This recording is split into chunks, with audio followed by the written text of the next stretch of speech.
প্রিয় বাইকার ভাই এবং বোনেরা, আজকের ভিডিওটি শহরের ভিতরে বড় ধরনের ট্রলি চললে রাস্তায় মোড়ে মোড়ে এভাবে অটো, ভ্যান, সিএনজি এগুলো যদি রাখা হয় একটি চৌরাস্তা বা গোল চত্বরে, সেখানে অটো রাখা, ব্রিজের উপরে অটো রাখা, রিক্সা রাখা বা ব্রিজ থেকে নিচে নামার সময় মোড়ে যে রিক্সাগুলো থাকে, এটার জন্য সামনে কিছু দেখা যায় না যে ওখান দিয়ে কিছু আসছে কিনা। ট্রাফিক ভাইরা রাস্তায় আছেন, তারা হয় তাদের দায়িত্ব সঠিকভাবে পালন করছেন না, তা না হলে তারা অপারগ হয়ে যাচ্ছে, এত মানুষের চাপ সামলাতে পারছেন না। এভাবে যদি একটি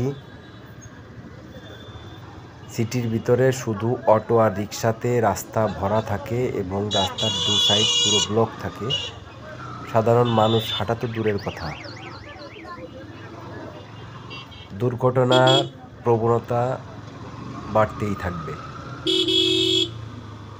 এই বিষয়গুলো আমাদের সচেতন হতে হবে এবং যারা যে ধরনের চালক আছেন না কেন, প্রত্যেককেই সঠিক নিয়মে ট্রাফিক আইন মেনে আপনাদের চলাচল করতে হবে। তাহলে দুর্ঘটনার সম্মুখীন হতে হবে না সবাইকে।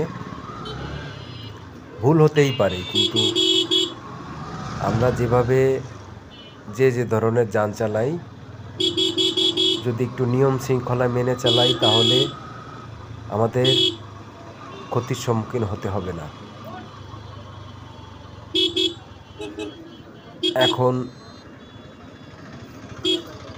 এই বিষয়গুলো প্রশাসনেরও কিছু